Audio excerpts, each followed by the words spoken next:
Empowerment of women. Throughout art history, we see significant signs of women developing their power.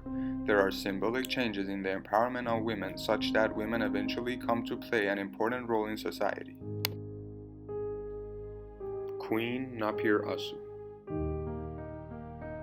Napir-Asu was a queen, wife of Untash-Napirisha, who was the king of Elam during the Middle Elamite era.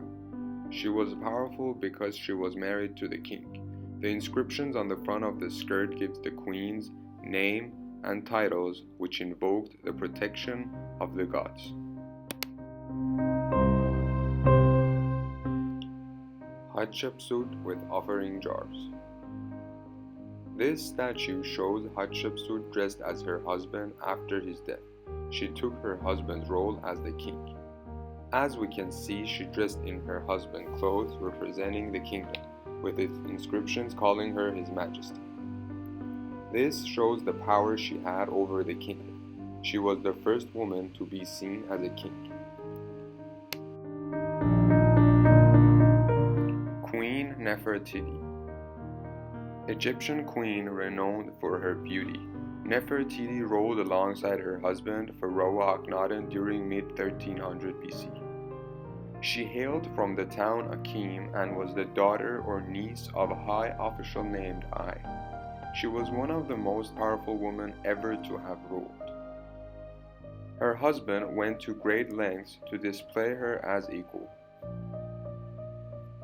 She is shown in some reliefs wearing the crown of Pharaoh or smiting her enemies. Snake Goddess. This figurine represents a woman, a goddess. The snake goddess was the goddess of animals. As we can see, there are snakes in her hands and a feline on her head.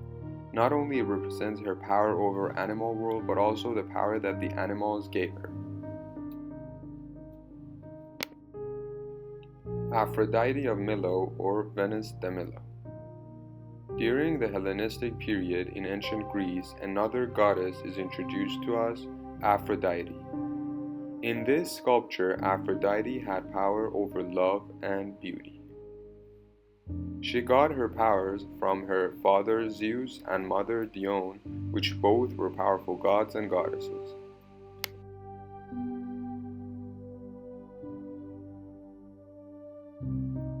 Queen Theodora. During the Byzantine era, Theodora was the wife of the Emperor Justinian. She was probably the most powerful woman during the Byzantine era.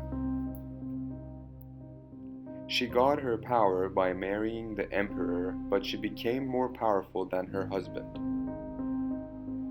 She became Justinian's most trusted advisor, and she promoted religious and social policies that favored her interests. Eleanor of Aquitaine. Eleanor of Aquitaine was one of the wealthiest and most powerful women in Western Europe during the High Middle Ages. She inherited the Duchy of Aquitaine from her father William X, and by successive marriages became Queen of France and England. The picture represents the wedding of Louis and Eleanor in the Cathedral of Saint Andre. The right side shows that Louis is leaving on a crusade. Virgin of Paris. Now in the Gothic Europe era, Mary is represented in a more royal manner. She is now seen as a worldly queen instead of just the Queen of Heaven. She wears a heavy gem-encrusted crown which represents her role in the royalty. As we can see, she is the mother of Jesus, who makes a more powerful woman and makes her goddess. This video showed how women were dependent on their partners or their family, unlike the men that gained power just for being male figures.